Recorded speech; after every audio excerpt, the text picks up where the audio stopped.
with the main event, I would like to make a couple of announcements. First of all, on Saturday, February 3rd at 5:15, there will be ACTR General Member Meeting, right? Karen, correct me if I'm wrong. That is correct, from the 5 to 7 p.m. 5 to 7 slots on p.m. Saturday. That is Quarter correct. B in the ACTR Hotel. So we welcome all the members and non-members, people who want to be ACTR members, to join us on Saturday, February 3rd at 5:15 in the ACTR Hotel. And just to remind you that ACTR conference is happening next week in Washington, D.C. And also I would like to say that on February 20th, we will have another webinar with Betty Luliver, a rare guest, a former DLI provost, who will be talking about transformative pedagogy. So we'll certainly send an announcement about this webinar later, but we're really happy she agreed to do the webinar for us. So you see these two beautiful people, not Diana Murphy, but Karen Evans-Romaine, our guest, and Irina Dubinina, who represents Brandeis University, our постоянный partner and the reliable partner with this webinar. So we thank Irina and thank her colleague Eli for helping us again with the technological part of this series. And we're certainly very happy to have Karen Evans-Romaine, professor at the University of Wisconsin-Madison and director of the UW-Madison Russian Flagship Program, join us. Many of you know Karen as the author of, co-author of Galasa textbook. She was a Middlebury Russian School director for 8 years? 6 years. 6 years. And her recent child is the collection of articles that she co-edited with Diana Murphy, if I'm not mistaken. Yes. Yes. That explores the best practices of flagship program, but which we're gonna hear more today. And I thank Karen for agreeing to do this webinar for us. And I'm just going to remind everyone how we're going to do the обратная связь. The questions, Karen will pause from time to time, which allow you to type your questions. And we encourage you to use the Q&A function that will help us track the questions better. So please type your question, and you can type your questions at any time. And I will read the questions to Karen, and she will respond to your questions in this little pockets of Q&A time. And then at the end of the webinar, we will have a longer Q&A session, hopefully conversation session, in which you can ask Karen questions related to the presentation, or maybe any other questions related to Russian language pedagogy, since we have such a big expert on this topic. So welcome, Karen. I'm going to turn off my camera and we will start the webinar. Thank you. Thank you. Thank you very much. It's a pleasure to be here. I'm honored to have been invited to present today, honored to be in such a distinguished community of colleagues. So thank you so much. I'm going to turn on my PowerPoint at this point. And let's see. Here we go. There we are. So I will be talking today about the Russian Flagship Program in the context of the Language Flagship Program, the larger context. I am very happy at any point to take any questions, and I will, as Evgeny said, I will pause from time to time to stop for questions. And я буду рада отвечать вопросы на русском, на английском. I'm happy to answer questions in either of those two languages.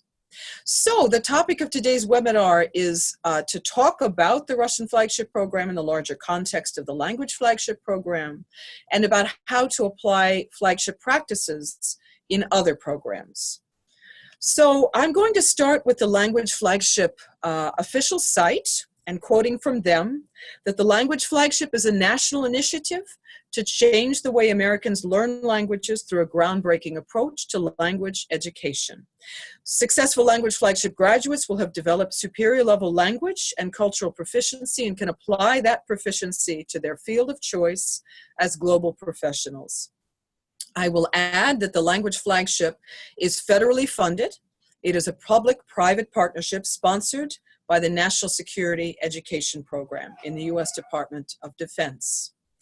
Language Flagship certified professionals are highly motivated graduates from undergraduate programs in all disciplines who possess professional level language proficiency in their flagship language of choice, advanced cultural skills and experience living and working abroad, intercultural insights for careers in federal government, global business, NGOs, and other fields.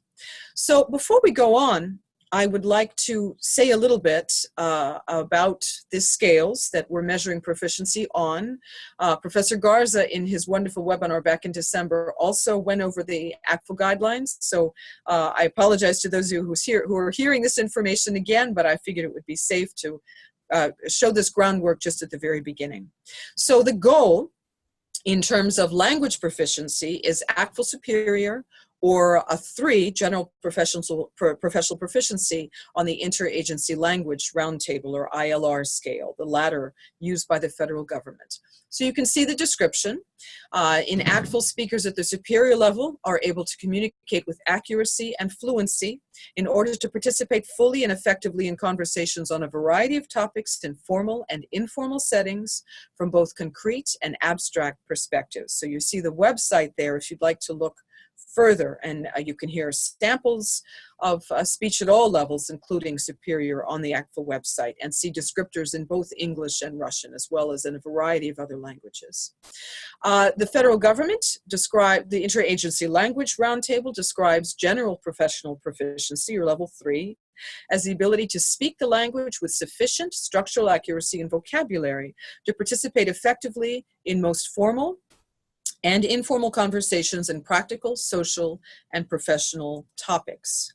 Here's the well-known ACTFL pyramid. This is what we always show our students when we give an introduction to the flagship program, and explain to them that studies have shown back from 1993 and up into the present that students with Russian majors from most those U.S. college and graduate, college programs, colleges and universities, having a standard Russian major without any study abroad, very frequently, most often, graduate at the intermediate mid-level. So we point out this mid-level to show students where they might normally land after they graduate. And we tell them that if they have a semester of study abroad, most students are lucky enough to graduate at intermediate high. And that our task is to go into the orange part of the cone and bring them to the advanced level on our campus so that they can go abroad and achieve the superior level through a year of intensive instruction and a variety of other functions to help them increase their language proficiency level abroad. I'll talk about that a little bit more later. Here's the ILR scale. You can see the same thing. We're looking for a 3. We want students to achieve 2 on our campus, and so that they can achieve 3 abroad after they leave our campus, but while they're still undergraduates. So the larger context, language flagship programs, there are 25 such programs at 25 institutions of higher learning in the United States. You can see the list of flagship languages in academic year programs: Arabic, Chinese, Korean, Persian, Portuguese, Russian, and Turkish. These are all languages deemed to be important to national security and economic competitiveness. In addition, there are summer initiatives, one here at the UW-Madison, the South Asian Flagship Languages Initiative in Hindi and Urdu, and one in African at the University of Florida, including, by all means, not all African languages, but the following that you see: Swahili, Portuguese, and French Wolof. So here's a list of domestic flagship programs. I'm not going to list these for you. You can see the list, but this gives you a larger sense of the context. So as you can see, there are 4 Russian flagship programs in the United States. These are the overseas flagship program sites. The Russian overseas flagship program site is in Kazakhstan at Al-Farabi Kazakh National University in Almaty. And you can see the list of other programs as well. As you can see, that program is managed by American Councils for International Education, with whom we work very, very closely. So my co-author for, co-editor for this volume exploring the U.S. Language Flagship Program, Diana Murphy, also the Associate Director of the Language Flagship and the Language Institute, the Russian Flagship and the Language Institute here at UW-Madison, has articulated language flagship components. This is together with our co-authors of this chapter, a director of a Chinese flagship and a director of an Arabic flagship, various components that are common to domestic language flagship programs. So you can see them here, and I will be returning to these points at the end of my presentation today. A persistent focus on language development and proficiency-based assessments, options for intensive and accelerated programs of study, as well as advanced coursework in the L2, the language of study. So here are two keywords: persistence and options. Then the third, opportunities for disciplinary learning in the L2, connecting the student's L2 study with the study of other subjects. Focused attention and support for individual learners, including individual and small group tutoring. Extensive co- and extracurricular programming, and articulated domestic and overseas programs of study, including a capstone overseas experience involving a direct enrolled study, that is taking a course with local students designed for local students, and a professional internship. So overseas flagship program components, the last point and amongst the ones I just named, of course, addressed overseas programs. The idea, the core requirements and support components, as articulated by the Language Flagship Director, Dr. Sam Eisen, are the following. Overseas flagship programs are housed with peer universities abroad. They involve intensive directed language training in small groups, a direct enrollment course related to the student's major along the lines I just described. That is a course created for local students, part of the local university program, designed for local students. That is, our students are supposed to be engaged in the local academic program in that fashion. Meaningful professional internships, an integrated co-curricular or culture program, required homestays to maximize language use. That is the case in the vast majority of flagship programs abroad, including the Russian flagship. Regular weekly meetings with peer tutor and guided discussion groups with native speakers, and ongoing evaluation, which is also a critical feature of all language programs. So for the overseas programs, that will involve testing, site visits from various teams of visitors, teacher and tutor reports, portfolio development, and self-evaluation, which for those programs managed by American Councils include biweekly, I believe still biweekly, language utilization reports. So our program, I say our meaning for all Russian flagship programs together, our Russian Overseas Flagship Program, directed by American Councils for International Education, is located at Al-Farabi Kazakh National University, more commonly known as Kazgu or Kaznu, in Almaty. And so this program includes the components I've just mentioned before. So more specifically here for Kazakhstan, we're talking about intensive directed language training in small groups in a classroom setting, regular meetings with faculty tutors. That is, the tutors in Almaty are very frequently the same people teaching the classes. So they are people with faculty status, faculty training. Direct enrollment course related to the student's domestic major. Professional in the fall, the professional internship in the spring related to the student's academic and professional interests.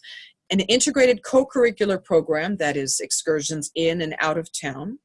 Required homestays to maximize language use. And again, ongoing evaluation along the lines that I've just discussed in general. The admissions process for domestic language flagship programs and overseas language flagship programs are distinct. So we explain to students when they get into our UW-Madison flagship program that they still have to go through another round of admissions to be admitted to the overseas program, that it's a program that we articulate carefully, the domestic and overseas, but that the admissions processes are separate. So the main components of the overseas flagship program admissions for Russian are in general, are the following. All domestic flagship students are trained to meet the standards for participation in the overseas programs. And students from outside, from outside flagship, from non-flagship universities are welcome to apply, and they're called at-large students. They apply directly through the manager of the overseas program. In our case, that would be American Councils. All applicants must take flagship assessments.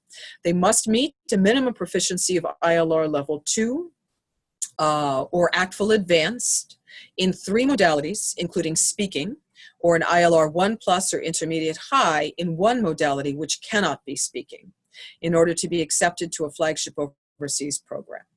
Student applications are reviewed by language-specific academic councils. So there's a Russian academic council, Arabic, Chinese, and so forth, that ensures student preparedness for the program, not only, of course, looking at proficiency results, but at getting a broader picture of the student. For the Russian overseas flagship, the assessments include an oral proficiency interview, an OPI, by phone, administered by LTI, the Language Testing International component of ACTFL. Reading and listening, online tests developed by American Councils, and 2 samples of writing.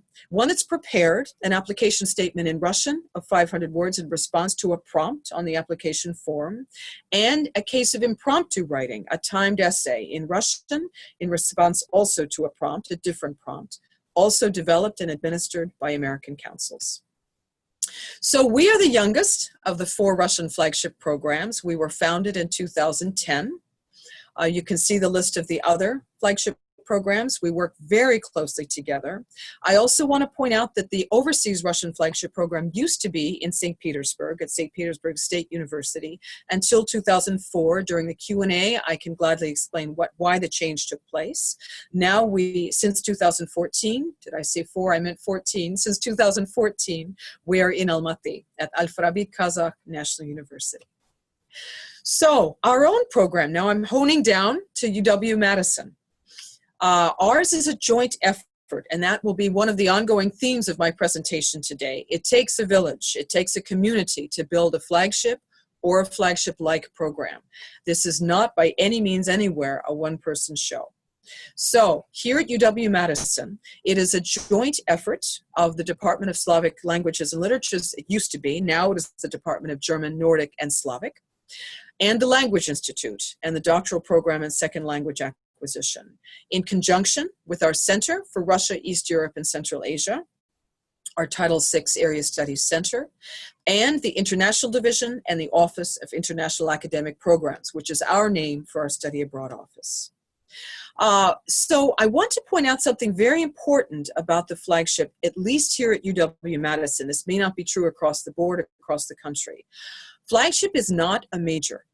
And at UW-Madison, in fact, flagship does not appear on their transcripts. When we developed the flagship program here, we did that on purpose because there are proficiency targets tied to progress through the flagship program. And we wanted to make sure that students who fail to meet the proficiency targets don't fail to graduate. We did not want to set up students to fail in a larger academic sense if it turned out that they were not a good match for the Russian flagship program. Most specifically, we're thinking about proficiency targets, but also because the Russian flagship program involves activities that are non-credit outside the classroom, that really can't be reflected in a transcript. So for us, we constantly point out to students that flagship is not a major, that students do not have to major in Russian to be in the Russian flagship, and that in fact we encourage students from all majors to consider joining the Russian flagship. So for that reason, I'm giving you a list of the majors that our students are now in or have been since the inception of the Russian flagship program. So you can see we have 2 tracks in our Russian language major, Russian Language and Lit, and Russian Language and Civilization. In addition, you see that we have students in the social sciences in a variety of majors, in business, in a wide variety of majors in the arts and humanities, including majors in other languages. Quite frequently, students choose to double major in Russian and something else, and that something else could be a second language, such as Spanish or German. And we have STEM majors in a wide variety of fields, as you can see in this list here. So the components of our specific program, all of the 4 Russian flagship programs are distinct to their own institutions. So each flagship program is free to develop its own curriculum based on the needs of its own students and its own administrative and faculty capacity, possibilities. So we have a very large Russian program and decided to develop our Russian flagship program on that very substantial base. So with our flagship curriculum, we're thinking about students already beyond the 4th year of Russian, although they can enter the flagship program at any point, including right in the very first semester of study. But the curriculum that's flagship specific begins after 4th year ends. And so here it is. It's a 2-semester sequence in Russian, of course, in the history of Russian culture. The second semester is called Contemporary Russian Culture. So that's 2 courses for 3 credits each. And then on top of that, they take 1 more 3-credit course, either an advanced listening and conversation course on Russian media, which is something I'm teaching right now, a senior capstone seminar, which is rotated among faculty in Slavic. So I have taught that course as a course devoted to Bulgakov's novel Masir Margarita. I did that this past fall. Our colleague David Bethay, now emeritus, has taught that course as a course devoted to Pushkin's Yevgeny Onegin. Our colleague Anna Tumarkina has taught this course as devoted to Russian political satire in various genres. So the possibilities, as you can imagine, are endless. It's essentially an авторский course. We can write whatever we want. The idea is to focus on developing students' proficiency to the advanced level in all skills. Then in addition to that, in some years, we've offered what we informally call a flagship research seminar. Formally, that appears on students' transcripts as independent study. And we've offered that in various iterations. We haven't done it recently because our numbers are too large to support something this small. But at the beginning, we made large use of this. We would meet with students, I would meet with students individually and then together. And they would present, this is an idea for which I thank colleague Professor Benjamin Rifkin, Dean at Hofstra University, formerly from here at UW-Madison, who has been our model in many things. And so he gave us the idea of having a seminar in which students individually work on research projects and then present their projects in a weekly format together. That's exactly how we had our first flagship research seminar. It's taken on various iterations since, but it can be thought of as an expanded independent study in which students work independently and get together to exchange ideas on what they're working on. So in addition to this curriculum, these 3 required courses, 3 credits each, students are required to be engaged in weekly tutoring. So first and second year students are in only small group tutoring. For first year students once a week, for second year students twice a week. Starting with the 3rd year, they have weekly individual tutoring and weekly small group tutoring. And that goes all the way up. Once they're advanced students in the flagship program, they take the only time they do tutoring 4 credits, and that is a 1-credit Russian across the curriculum tutorial. So to go back to the components of flagship programs across the country, the idea of flagship in part is to connect the language of study with another discipline. And so since we have such a wide variety of majors, such a huge university, but not enough of a group of students in any one area to, for example, offer Russian politics in Russian for students as a classroom subject, what we do to put together the flagship language study and disciplinary study is to have students engage in a 1-credit Russian across the curriculum tutorial in which they work with a graduate student or other expert. It could be a faculty member, it could be a lecturer, it could be someone from the community in their chosen area. So I'll talk about that a little bit more slightly later. And so they work with this person once a week. They turn in a 5-page paper to me in Russian in which I assess not the area, because if, for example, their paper is on mushrooms in one case or the design of a nuclear reactor in another case, I can't assess the content. What I can assess is the Russian language.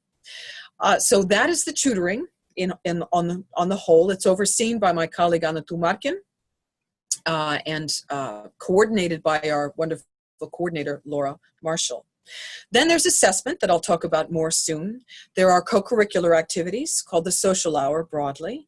And in addition, there's an optional possibility for them to live in the Russian language floor in our international learning community.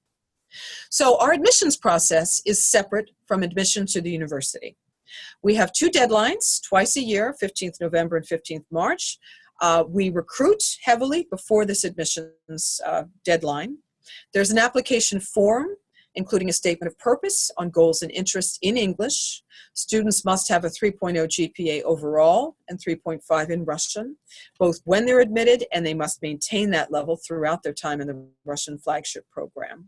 And the admissions application includes 2 letters of recommendation, including one who can speak to their foreign language capacity, their ability to make proficiency gains in Russian. If they have come from high school, it's possible, and they're just starting here at UW-Madison, it's possible for them to submit a letter of recommendation from their high school instructor in any language, be it Spanish, Latin, French, German. And so once they're admitted, we meet as a committee and decide whom to admit. Once they're admitted, they must sign to and meet satisfactory progress criteria that you can see listed here. So they have to take 3 credits of Russian each semester. They must meet the proficiency benchmarks that I'll talk about. They must consult with an advisor each semester. They must maintain the GPA I talked about. They must participate in tutoring, even though it's non-credit. And they must participate actively at least 6 times a semester in weekly Russian, now bi-weekly Russian Flagship Social Hour and or other programming for Russian Flagship students, or an alternative. We've become broader in the alternatives that we allow students to count for their Flagship Social Hour in case they're scheduling or other difficulties, or they simply want to engage in the Russian community in town or on campus in different ways. And they participate in the assessments. So tutoring is the most popular, highest rated component of the Flagship program. We do annual evaluations. We have students fill out evaluations of the program, and every year in their evaluations they write that tutoring is the most exciting part of the program for them. Our tutors are usually graduate students. We want to try to fund and support graduate students through these hourly tutoring assignments.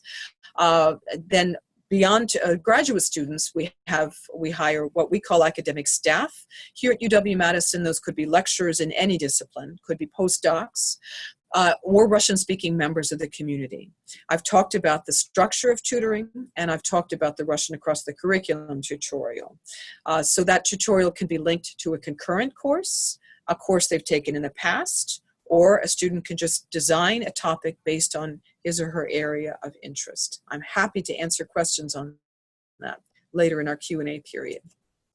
The social hour is run and organized by a native speaker or at least DACFL superior level student, a Russian-speaking graduate student, generally in our doctoral program in second language acquisition, occasionally by a Slavic graduate student with a strong interest in Russian language pedagogy, or even an SLA minor as possible.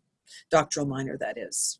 So it used to be weekly. Our weekly social hour structured activities have now become bi-weekly so that we have more participation at each event. This can involve guest speakers from the Russian-speaking community and at UW-Madison. Among other things, the University of Wisconsin-Madison CRECA, the Center for Russia, East Europe, and Central Asia, has received a major grant from the Carnegie Foundation for what's called the Wisconsin-Russia Project, which has brought in postdocs and faculty from Russia, social scientists, to be continuing their research here on campus. And they also give lectures while they're here, for example, in the CRECA Weekly Lecture Series. Those are among the people we might invite to give a formal lecture and answer questions to our students all in Russian, or come to our weekly tea and conversation and engage in informal conversation with a brief introduction and Q&A. So we're lucky to be a large university with many resources, many faculty, staff, visitors, postdocs, community members who are native speakers of Russian and experts in a wide variety of fields. In addition to that, there's a vibrant Russian-speaking community here in town, which sponsors, invites co-hosts concerts, theater performance, readings. Our local concert hall has had Russian-themed concerts. They do practically every year. The opera Yevgeny Onegin was put on in English by our local opera company. There have been readings. For example, Bykov gave a reading a couple of years ago. We've had other readings here on campus. Pussy Riot came a little over a year ago as part of our larger Wisconsin Union Culture Series. So we draw on all of this to try to enrich the students' cultural learning as well as their language learning. Here's an example. Professor Boris Galanitsky from European University in St. Petersburg talking with faculty, graduate students, and Russian flagship students in Russian. So the Russian language floor is something that many colleges and universities have. It's something that we founded with the beginning of the Russian flagship program. It was part of what was already established as an international learning community, the ILC. It's housed in a beautiful dorm on the lake on campus. I can see it out my window now. I wish I could show it to you. And so there are language floors in this very large, old, beautiful stone dorm on the lake. So it's not a Russian house, strictly speaking. It's a series of rooms on a larger floor. So the other languages you can see posted on this PowerPoint. The French house is actually a separate house in town. The other languages are part of the ILC. Every ILC language floor has the graduate language program coordinator, a native or superior level speaker of the language. There's also a faculty director, except for last year when I was on sabbatical, I've been the faculty director of the Russian House as well. The faculty director teaches a biweekly course to a mixed group on whatever topic the students might find of interest, and attends on the alternate weeks these large ILC dinners for the entire ILC community, in which there's a faculty lecture given on some internationally related topic in English, with Q&A in English, but the language houses sit at tables and speak the language of their house before and after the dinner and Q&A. And so the flagship activities are both separate from and combined with Russian House activities. We work together. Assessment. So we believe, as do all language flagship programs, in a robust system of assessment. We want to be sure we can enable students to achieve the target goals. And for that to happen, they need to have a lot of practice being assessed before they face the high stakes assessments for admission to the overseas flagship program and the assessments that are pre and post study abroad. So students take an OPI every August or September here on campus. Two of our faculty, that is Dr. Tumarkin and I, are certified OPI testers. And at this time, we have one graduate student who is an actual certified OPI tester. Last year, we had 3. They keep graduating and getting their PhDs and working elsewhere. So we're very happy for them. And we have another OPI tester in training right now. She's going through the certification process now. So we conduct these annual OPIs, either at the end of our summer intensive program or in September at the beginning of the academic year, depending on the student's schedule.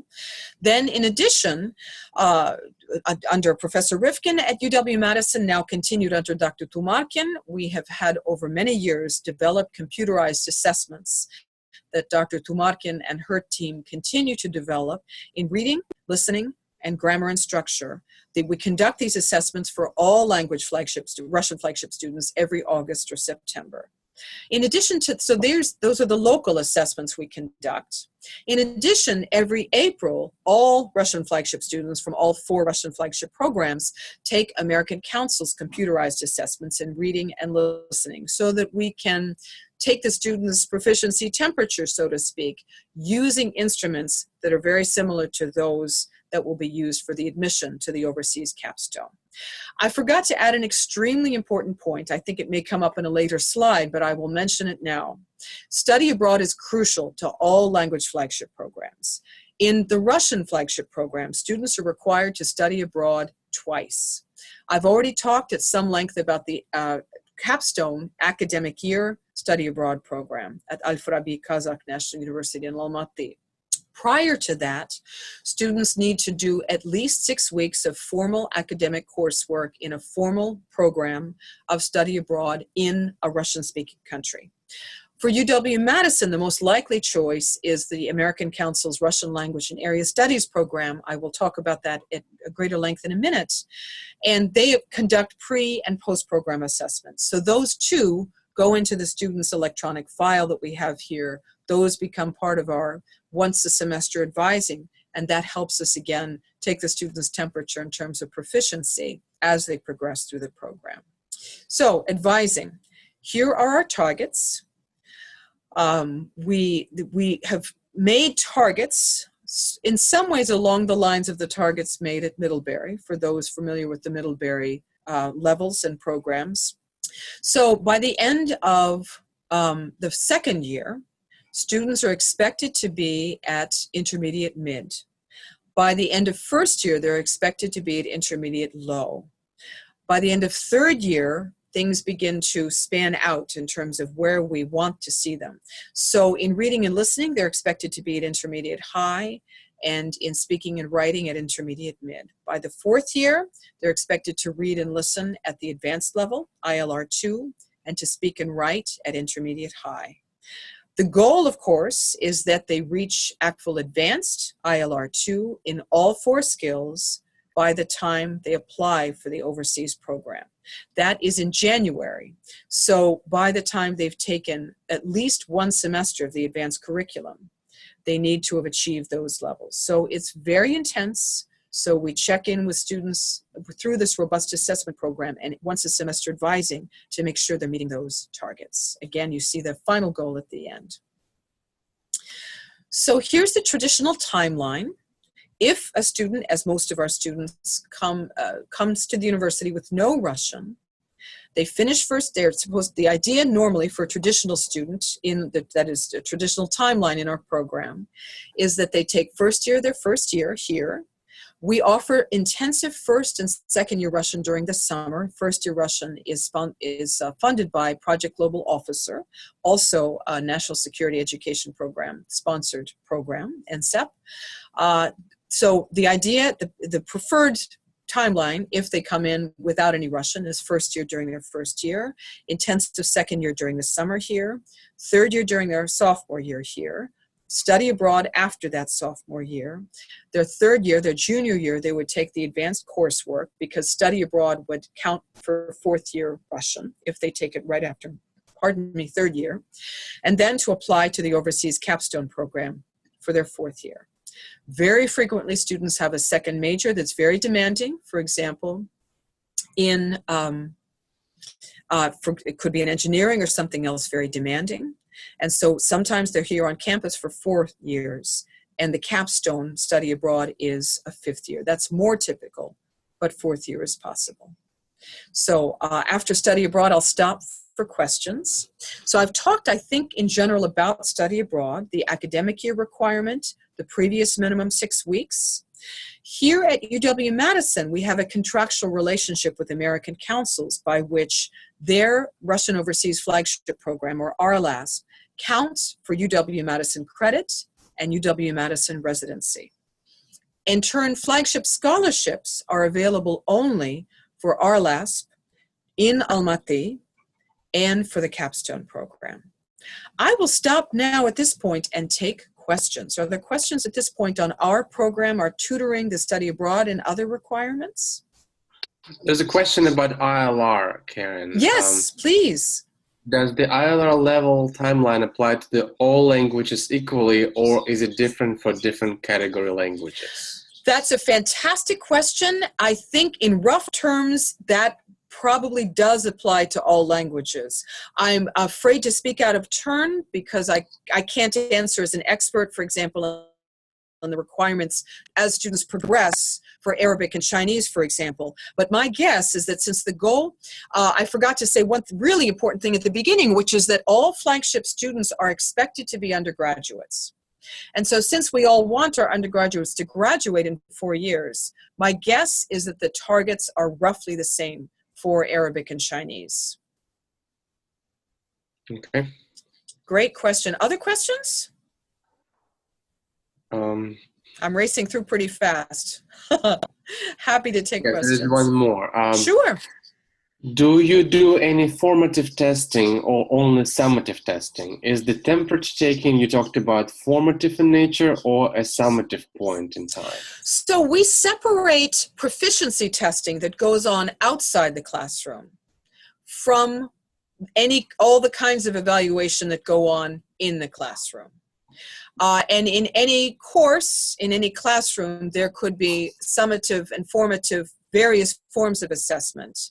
We have not at this point, for example, engaged in the development of student portfolios, although that is in our list of things we'd like to think about for the future. That's, in fact, one of my later slides. So really, the formal assessment, the standardized assessment, the target goals are the ones by which we measure student proficiency. However, when we do a holistic evaluation of the student's progress, both during flagship advising every semester and during the admissions process, we try to look in general at how the student is doing in all kinds of assessments within their courses, how they are participating in the study in the social hour activities, how they are working in tutoring. We have no formal assessments of tutoring, but tutors do write weekly tutoring reports about how each student is progressing. So it's really, strictly speaking, we only look at the target proficiency levels in terms of how the students are doing in terms of their proficiency, but we really do far more holistic assessments of how the student is doing in and outside the classroom in the program. Does that answer the question? I hope so. Oh, yes. Okay, and good. there's another Arabic ILR question. I'm not sure if you can answer it. Is Sure, there I'll do my Arabic best. ILR in modern standard Arabic or a dialect? I believe it's in modern standard Arabic. I believe, but I would defer to my colleagues in Arabic flagship programs to answer those questions as experts. Yeah. I think that's all the questions. Actually, Okay. one more. Sure, of course. Can you say more about internal / advisory testing by faculty and graduate students to prepare students for main test at the beginning and end of academic year, and American Council's testing for flagship capstone? That's an excellent question. So I very purposefully use the terms internal and advisory because the OPIs we conduct every September are conducted by one certified tester. However, they're not double rated. So, and they're only conducted for internal purposes. They are not conducted by outsiders through the LTI system. And so as certified OPI testers, we are required and of course are glad to make the distinction that these are purely internal, or as ACTL and LTI put it, advisory ratings. We just got an announcement literally today from the Language Flagship that this year, so the admissions deadline for the Russian Overseas Flagship just passed. It was the 10th of January.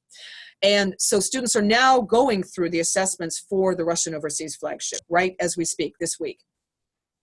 And we just got an announcement this week that the entrance exam for the entrance OPI, I beg your pardon, for the Overseas Flagship will be double rated. So it will be an official LTI double rated OPI. That has always been the case for the exit ratings, but it will now be the case for the entrance ratings as well. And Natalia asks, what is the focus of your testing in speaking? That is the better subject of a larger conversation on the structure of the oral proficiency interview. I think the best answer to that question would be to consult the ACTFL guidelines and to look and see what they expect at each level and to listen to the samples. I think that's a fantastic subject for a separate ACTR webinar to talk about what the expectations are of an OPI. I have 2 more questions. I don't know if you want to continue with the presentation and postpone the questions till later, or answer them now, Karen. Sure, why don't I go on maybe another 10 minutes or so, and then I'll be glad to Okay. take more questions, because I want to talk about how non-flagship programs can work to achieve flagship goals. Sure. So flagship components I've talked about, so I think I will go on. I just want to add on this slide that in the testing they take abroad is ACTFL measured, but they also take the TRKI. So they take the TRKI level 2 at the beginning in September. Mid-year in December, they take TRKI 3 to see how they're doing. And at the end of the year, they are required to pass the TRKI at 3. Some who've already passed in December may, in consultation with the directorship of the program, choose to try out and to take the TRKI 4.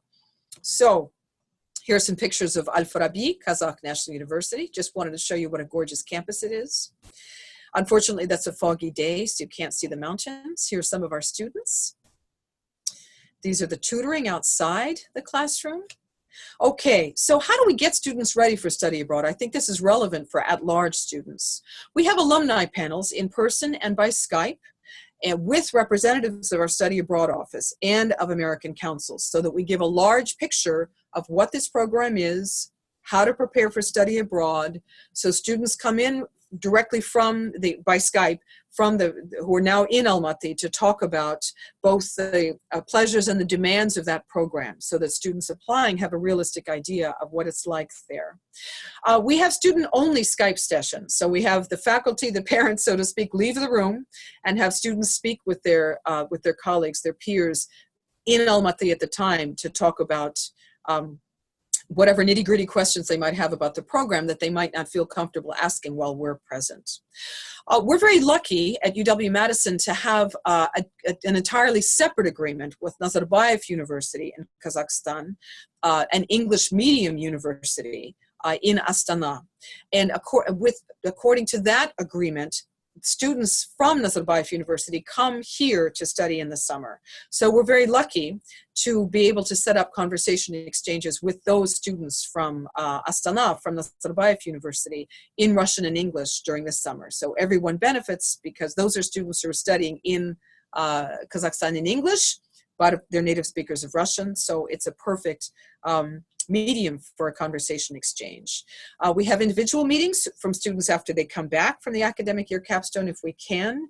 Whenever I go to DC, I meet with flagship alumni now working in DC. It's my hometown. I go there frequently. And we get together over dinner and just chat about how they're doing in Washington. It's a pleasure to keep in contact with alumni in that fashion as well. And we try, for those alumni who come back to Madison being a big college town, lots of people come back here. We try to integrate them into the on-campus community by participation in teas, talks, online contact if they're not here in town. Here gives you some idea of what our alumni are doing. Federal agencies, private contractors, NGOs, some are now in grad school, some have gone into higher ed administration, some have had Fulbrights, and one at least has gone back to teach English in Almaty. I think there'll be more. How are we recruiting? Again, this is relevant to everyone. I think we do what most people do. We have classroom visits. It's very important for us, and I think for any campus with an ROTC, that we work very closely with the ROTC units. We recruit with them, we go to them, we're in a frequent contact with them so that we're working together, because flagship is of great interest to ROTC, and there are special ROTC flagship scholarships. We hold regular information sessions, usually about once a semester. There are both online and paper means that we try to reach out to students. We try to reach out to parents through the summer send home edition of the student newspaper, which goes to incoming students, to parents as well, so that they see it. Our coordinator, Laura, went to Almaty last year and made a video. So we have a wonderful video as part of our Russian flagship website, From Wisconsin to the World. And we try also to spread information about what our students are doing through university press outlets and press releases. We have a Facebook presence, other social media presence. We do outreach mailings. We participate in high school outreach events, such as World Languages Day, which is sponsored by our Language Institute. We participate at campus resource fairs, and we go out of our way to welcome, meet with, set up full agendas for prospective students. We want to bring students here from not only out of town, of course, but out of state as well. So we encourage students to contact us if they're interested in coming to UW-Madison and interested in the flagship. And we arrange visits, we arrange peer visits with current flagship students, and we sit and meet with them and show them around. So now the apply part. What have we learned? We've learned that students can reach superior proficiency. We've learned how committed undergraduates are to committing substantial time to studying Russian, even if it's not their major. We've learned that the expectation of success affects everyone. All boats are raised by having mixed flagship and non-flagship classrooms. We have no flagship-only classes. Everything is mixed. Flagship and non-flagship, undergraduates and graduates. Because our graduate students in Slavic need to reach the same goal by the time they defend their dissertation proposals as our undergraduates in flagship do. That is advanced. Tutoring, I've talked about, and alumni contact is really important. What else have we learned? To vary co-curricular activities, to go where students are, to meet them where they're interested, to try to come up with as large a variety of activities as we can. Students, we've learned, really want to share their research. We are deeply grateful to our colleagues at UCLA for reaching out to us to invite our students to participate in their undergraduate conference at the end of every April. And we're lucky to have the flagship funding to send 1 or 2 students there. We're trying to encourage as much undergraduate research as possible. We also reach out to high schools. There are no high schools in Wisconsin that offer Russian. So we have to reach out in Minnesota, in Illinois, wherever we can, because alas, there are no Russian programs here in Wisconsin. We can only appeal to those interested in Russian and Russia through informational visits. We have also learned a lot about fostering student autonomy, with giving them an understanding of proficiency goals, making them the drivers, the leaders of their tutoring, providing them with discussion forums, providing them with the opportunities to suggest what will be in the social hour, to give their own presentations, to lead activities whenever possible, to encourage the student-led Russian club and to work with them. We've learned what benefits there are to graduate students in their linguistic, cultural, and professional development. We've learned that teamwork is vital. This would not survive as a one-person program. So this, as I've said, is a joint initiative of our department and the Language Institute, together with CRECA, the SLA doctoral program, our study abroad office, and various other units on campus, and with the community. We also cooperate very closely with peer flagship institutions. The 4 Russian flagships work very closely together. We're very grateful to UCLA for hosting a flagship workshop over the summer. Together with colleagues at DLI and other institutions, we had a great time exchanging ideas. We look forward to ACTR next week for the same thing. Also, a very important point, consultation with and the support of senior university leadership is vital. We are in frequent communication with our dean's office so that they know what we're doing, they know what our students are doing. One of their important initiatives is the career initiative of Letters and Sciences, the College of Letters and Sciences. And so we let them know regularly what careers our students are applying for and have been successful in attaining. So here's the team. It's a team effort. This would not be possible without the entire team. So I want to thank and everyone on this page and say that it would not be possible if this were not a team effort. It takes a village.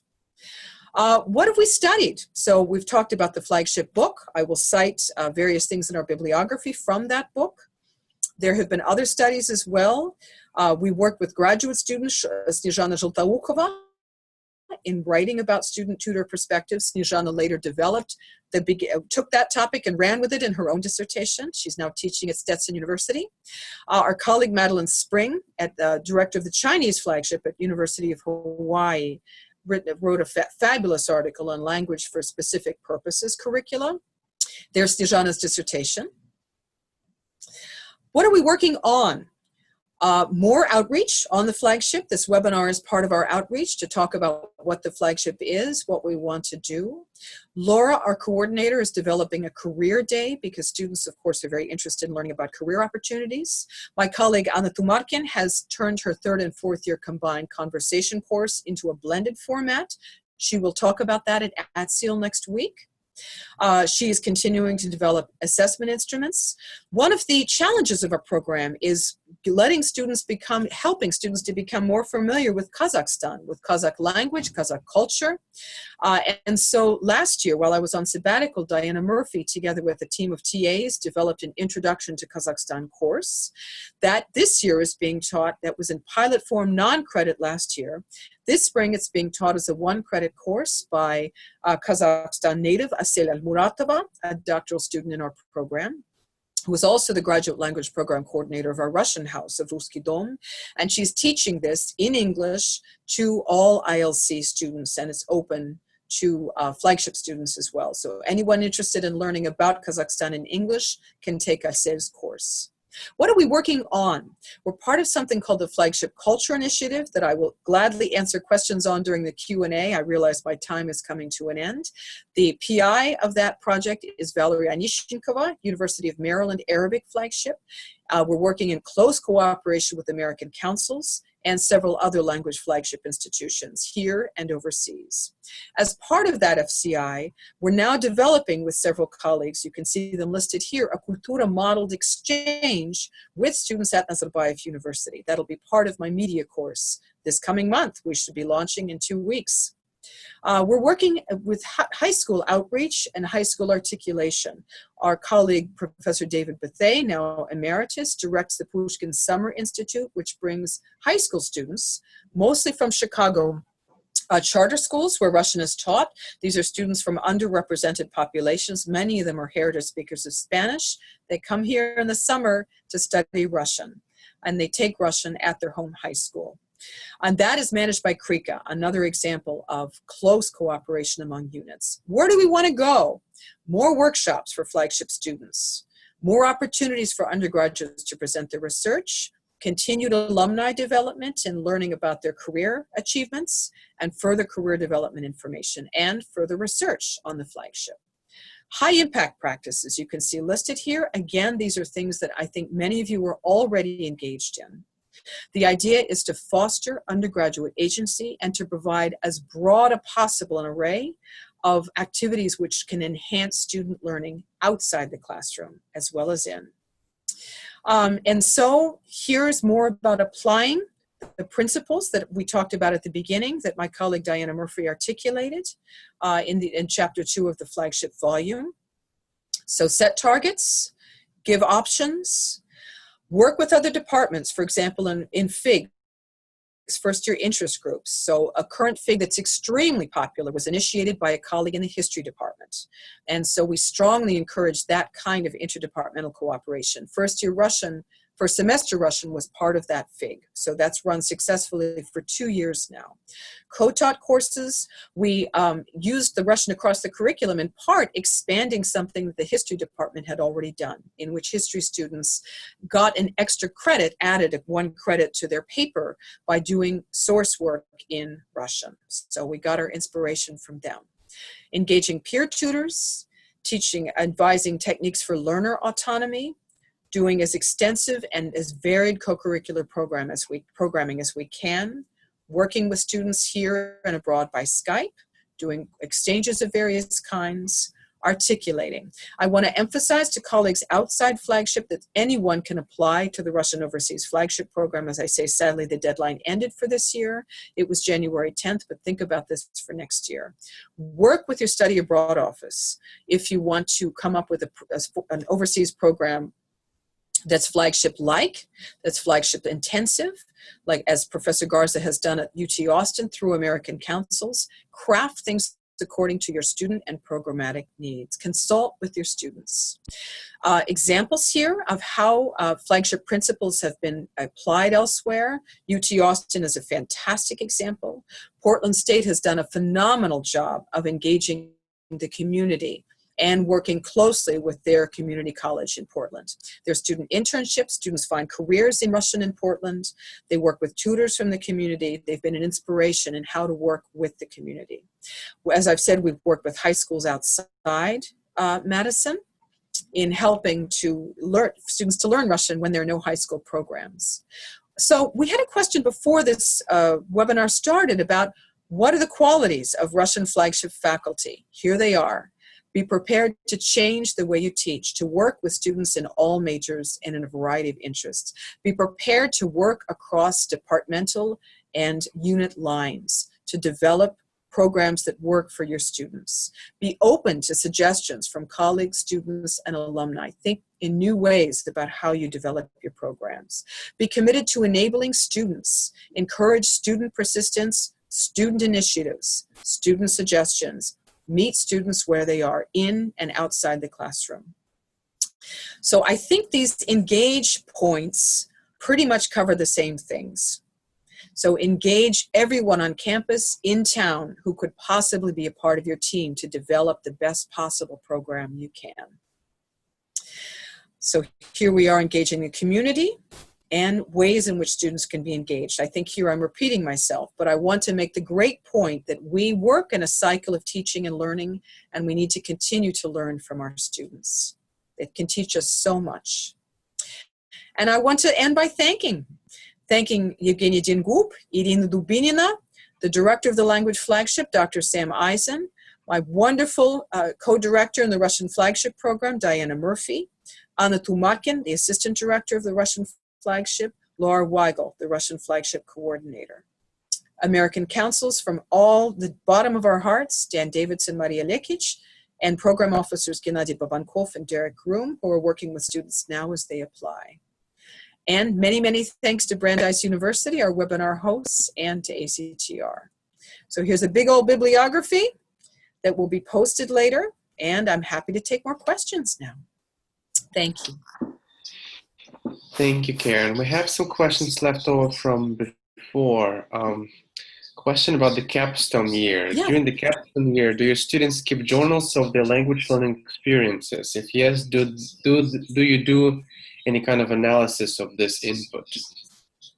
That's a fantastic question. The journaling that students do comes in the form of language utilization reports that were developed and are gathered by American councils. So American councils reads those reports, and they have some of the scholarship that I'm citing is the result of, go back to Dan Davidson's work. He and Maria Lekic have published and will continue to be conducting research on what they're learning about language learning from these language utilization reports, these LURs. So the short answer is we're not doing that research, but American Councils is. A question about funding. Yes. What does funding look like? Does the forecast for continuing government funding look secure, stable? That's a fantastic question. The short answer that I have heard from the director of the Language Flagship and the director of the Defense Language National Security Education Office, Delencio, Dr. Sam Eisen and Dr. Michael Nugent, is that yes, the picture looks good. It seems to be that our Congress understands the need for this kind of support. And that in general, we know that in current budget projections, the Defense Department has a good outlook for its own funding, but specifically the funding picture for Language Flagship looks very good. People are seeing in the Pentagon, in Congress, across various agencies are seeing the need for global professionals, for superior level proficiency in these critical languages. So the funding picture looks very good. There may in fact be coming down the road soon the possibility for more flagship programs opening up, so stay tuned. Link Jepsons, as a huge hockey fan, cannot resist asking, what sort of work does your alum who is involved with the NHL doing? I'm sorry, could you repeat that question? I didn't quite hear it. Yes, what sort of work does your alum who is involved with the NHL doing? Oh, the National Hockey League. I don't know. He is doing translating. I know that.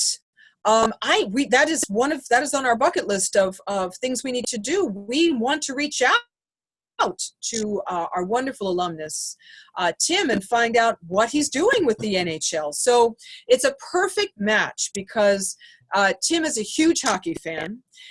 Our colleague in history here, David McDonald, taught a course called Cold War on Ice about the role of hockey in politics.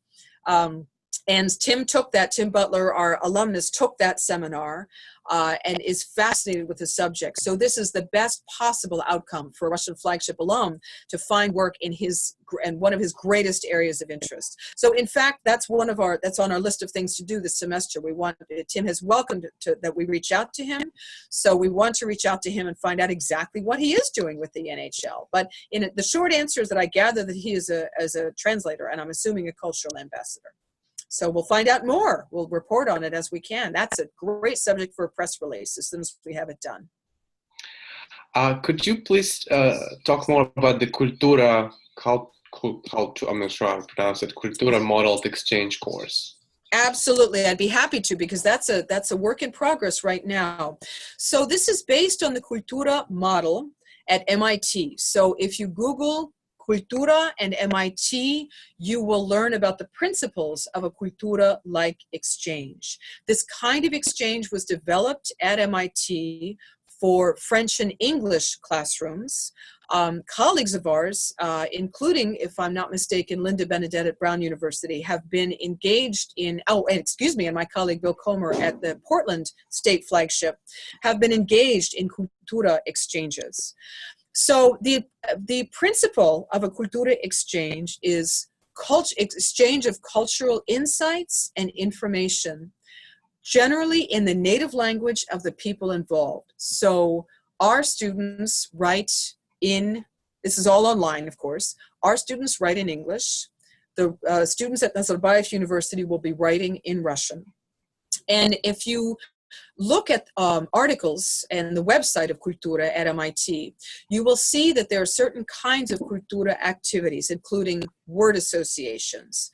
We've added picture associations in what we're developing. Sentence completions. When I see X, I think of Y. Situations, culturally embedded, culturally bound, culturally loaded situations. What would you do if X? And open-ended discussion questions. So our specific exchange will be devoted to 3 topics: national symbols and national identity, media, press, and all the things involved in that. We had a meeting with Dr. Thorstensen and with Olga Permitina this very morning talking about what word associations we want to be working on, things like reporting, fake news, journalistic objectivity, what students think of when they think of those concepts, what they think of, what their go-to source is for news. And then the third topic will be youth culture. So that's the one that we have fleshed out the least, but that's the one that we want to end the Cultura exchange on. So what I've explained to my students, because this will be a part of this semester's course, is that they will be writing in English, reading in Russian, and exchanging in Russian in my classroom with me and with Olga, their thoughts about what they're learning about Kazakh, Russian, and English culture through this two-way exchange. And I'll ask them to write a paper in Russian to me about the insights they've gained from this Cultura exchange. So it's a work in progress, and we're very excited about it. How much time do students spend with Culture Modeled course? And how many credits do students get for this course, for this portion? For the Cultura portion of the course, was that the question?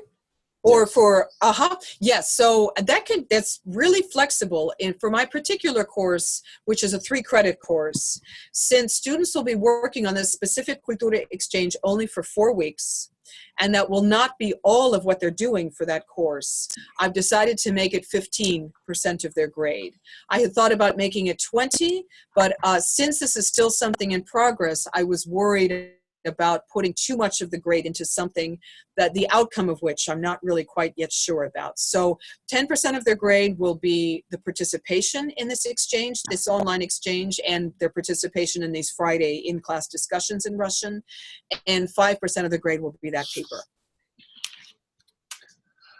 Question about resources. I'm not sure what kind of resources Hilda has in mind. What resources do you have for flagship like programs? Right. That's I think the key question. So the funding in the flagship grant goes to support the teaching of two of our courses.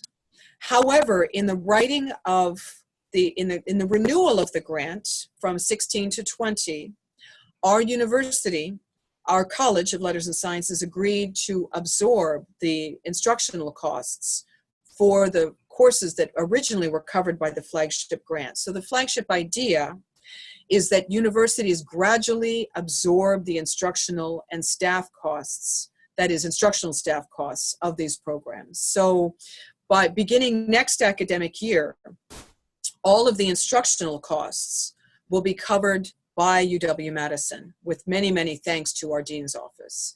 They see the importance of the flagship program and the career successes attached, and academic successes, of course, attached to the flagship program. So that goes back to my point about staying in contact with your dean's office and continually engage in conversation with your dean's office about what flagship is accomplishing. So what that will mean is that the flagship grant will be covering tutoring, which is a major expense in the grant, various staff expenses, staff-related expenses. And I think those are the tutoring, to me, as I was writing this presentation, is the big thing that stays in my mind about the costs involved domestically in sponsoring a program like this. So it requires staff. Our coordinator is funded by the flagship program, and we couldn't do what we're doing without the coordinator's work. The coordinator is overseeing student interns, has done all of the administrative work involved in admissions, recruitment, overseeing the technical aspects of the tutoring, sending out all of the tutoring assignments, advising. Our coordinator advises students up in first and second year Russian, and so much else that I can't list here. So having that person on 100% appointment is absolutely vital. So that is a major cost that is so important to the functioning of this program. We couldn't do what we're doing without our coordinator, and I think any flagship program would say the same thing. Tutoring, so the coordinating of the flagship activities, if in a non-flagship program, would have to somehow be absorbed by the staff in a department. And I realize that's a tremendous amount of time and effort. Tutoring also, so I tried in my slides, and unfortunately I went over them quite quickly, is the idea of engaging students in peer-to-peer tutoring models, if that's possible, and engaging community members to the extent possible in conversation hours, in tutoring either on a volunteer basis or on a paid basis if the university, and in a much better situation if the university were able to pay tutors to the extent possible, student tutors, community tutors, graduate student tutors. Our students have found that the key component in the program, and that's expensive. We want to support our graduate students, and so they are paid on an hourly basis, and of course others as well engaged in tutoring. So I think, to me, the big challenge that comes to my mind is how to engage tutors or other peer-to-peer opportunities to enhance student learning outside the classroom. Other college campuses, of course, we all know, I did this myself before I came here, there are faculty leaders of conversation exchanges, of Russian clubs, working individually with heritage students outside the standard classroom. There's so much that faculty do that goes beyond the classes that we're teaching. And so a lot of what I used to do coming to before UW-Madison, before the flagship, were sorts of volunteer faculty activities that so many faculty do on campuses large and small. So much of it ends up being out of the love of our hearts, for better or for worse. Well, we have a few questions about tutoring. Yeah. I'll just voice them all over them so you can answer them in the group. How many percent do students get for tutoring? Are all students required to attend tutors? Do you train your tutors to tutor? Okay, great questions. Tutoring is non-credit, so students don't get any credit at all for going to tutoring. They understand that the benefit of tutoring is obvious, and so they willingly go. The one time that students get a credit for tutoring is the only time that they have to turn in written work, and that is for the Russian Across the Curriculum tutorial, which is 1 credit. So students don't get any percentage of their course grade. No, they're not graded on it, and they don't get any credit for it. They understand that it's to their benefit to do the tutoring, and as I've said, they love to do it. Tutors are trained. So the assistant director of the Russian Flagship program, my colleague, Dr. Anna Tulmarkin, who also oversees our TAs in our department, she oversees and trains the tutors. So she meets with them regularly. She reads the tutor reports. She is the go-to person for when the tutors come to her. It's a natural extension of her own work. But she receives additional support for Flagship for this additional supervision because she also oversees our summer intensive program. So tutors go to her. She conducts trainings. There are meetings with tutors once a year. But in addition, there are all sorts of informal forms of tutor training.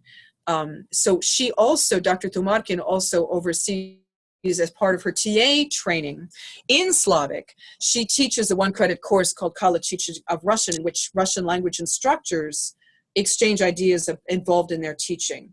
And so her overseeing tutors, many of whom are in Slavic, is a natural extension of that. So we also have written tutoring guidelines. And one of the most important points of the written tutoring guidelines is that students are supposed to be the leaders of their tutoring. And in fact, that is the really interesting focus of Dr. Snezhana Zheltoukova's research, because there's a tension between our desire to have students lead their tutoring, to come to tutoring with their own ideas, to come to tutoring with things they want to read, listen to, do, and the natural tendency of students to want the tutor to do the driving. And we want to encourage our tutors not to plan for tutoring as if they were writing a lesson plan, because no one has that much time. And also because we want to encourage students to be the initiators and the drivers of their learning. So that's one of the key points that we make in our tutoring guidelines. So we have Dr. Tumarkin oversees the tutors. We have weekly tutoring reports that the tutors are supposed to turn in, that both Laura and Dr. Tumarkin read. And we have these written guidelines for tutors. Oh, and students also receive the guidelines about tutoring. When they receive their tutoring assignments, they receive instructions that they, as students, are supposed to be the drivers, the leaders of their tutoring. Thank you. Question from Natalia. Have I understood correctly that no part of Flagship program is directed at beginner learners?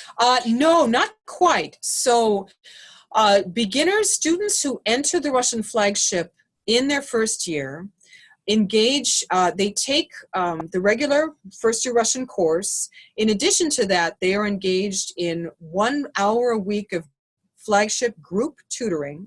So first-year students only have 1 hour a week of group tutoring. Our thinking is that they have so much to do in their first-year class that 1 hour of group tutoring, in addition to everything else they have to do, is sufficient.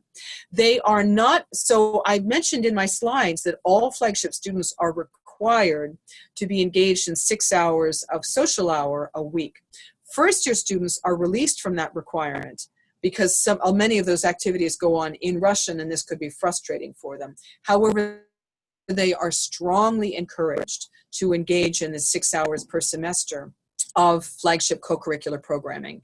And since now we've broadened the requirement that they can fulfill this 6 hours per semester of co-curricular programming by going, for example, to a Krika lecture in English, or being a part of the Slavic Folk Orchestra, or going to the ILC class if they're in Ruski Dom, we can really virtually require first-year students to do the social hour too. It doesn't have to be high-level, advanced-level Russian language activities. So we very much engage first-year students in the program. We allow high schoolers to apply to the Russian flagship program, explaining that, of course, that's separate from UW admissions, and we have no control over UW admissions. But it's the exception rather than the rule. We accept highly promising students who have not yet had Russian, but very rarely, only if it looks as if it seems critical to them to be accepted to the Russian flagship if they were to even come to UW-Madison. In most cases, the students coming into UW-Madison, we encourage them not to apply until they've had 1 semester of Russian. And so they apply for the November 15th deadline. So usually our first year students in the program are actually second semester students. So first semester students in Russian are the exception rather than the rule.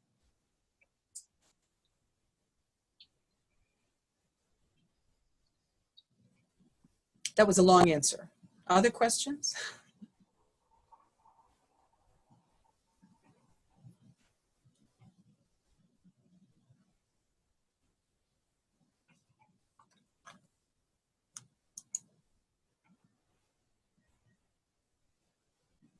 Hello? Yes, I'm here. Are we back? Yeah, yes. Oh, did we have a blip? Okay. Oh, I see a question. Is there an ideal profile for a high school learner with Russian background to apply to the flagship program? There is no ideal profile.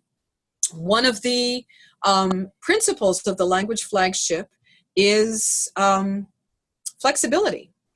So we are delighted when students taking Russian apply to the Russian flagship program at UW-Madison or at any other Russian flagship program.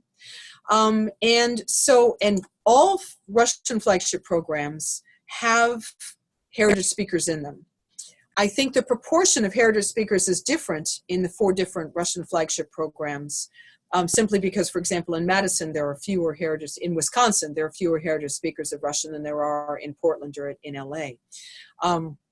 For example, but our Russian program generally, and the Russian flagship program as well, accommodates heritage learners at all levels of Russian language proficiency, and we are delighted to have heritage learners of Russian in our programs. So I would say there is no ideal profile. We want anyone to feel free to apply for the Russian flagship program. So by all means do.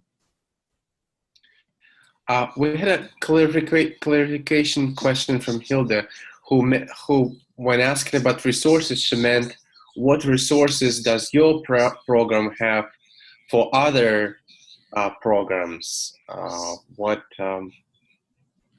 can you offer the world?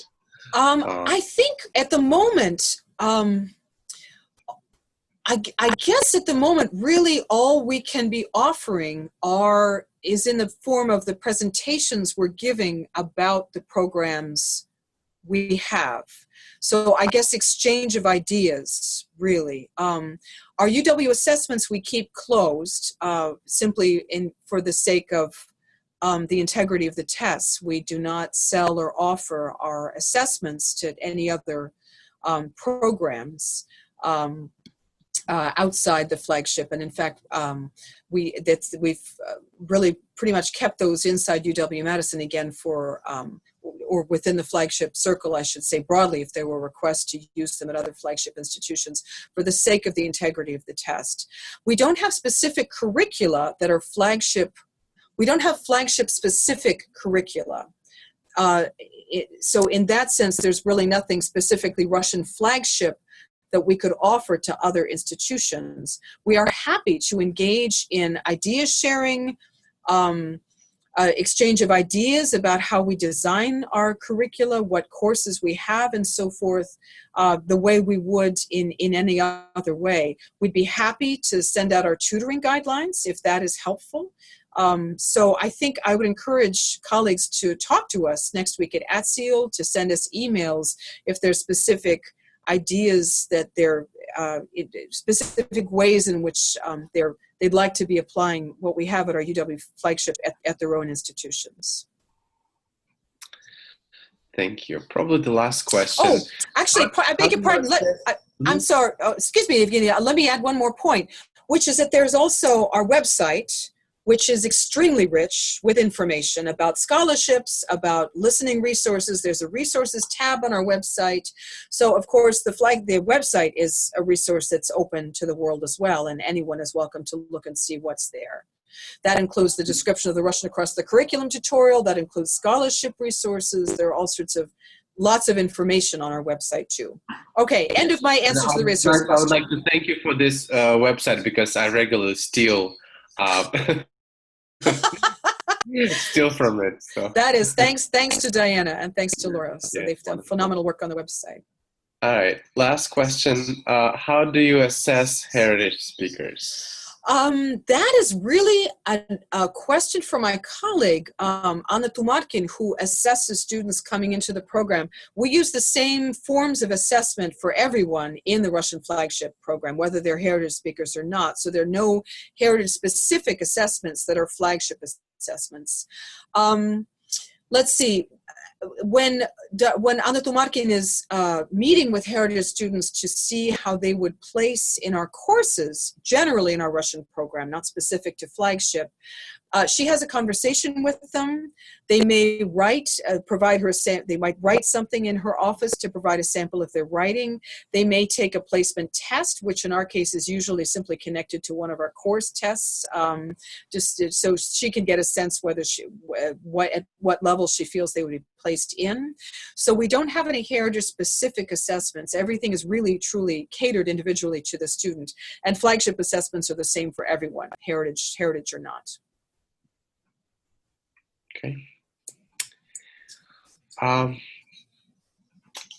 don't see any other questions. Okay. My email is on the slides, and I am very, very happy to answer any follow-up questions that might come. And again, I want to emphasize my final point, which is gratitude to the other members of the UW Russian flagship team, to all other Russian flagship and language flagship institutions. We all work closely together and consult with each other. So again, I think back to the question about resources, the main resources we all have are consultations. We're always happy to share ideas with each other about what we're doing and how we're doing it. And many, many, many thanks to Evgeny, to Irina, to Brandeis for sponsoring these webinars, for making them possible, for organizing them, hosting them. Thank you so, so much. It does take a village for us all to be doing what we're doing. Thank you for Irina, you want to say something? It takes a village to do this webinars, though. So thank you to the participants. Thank you so much.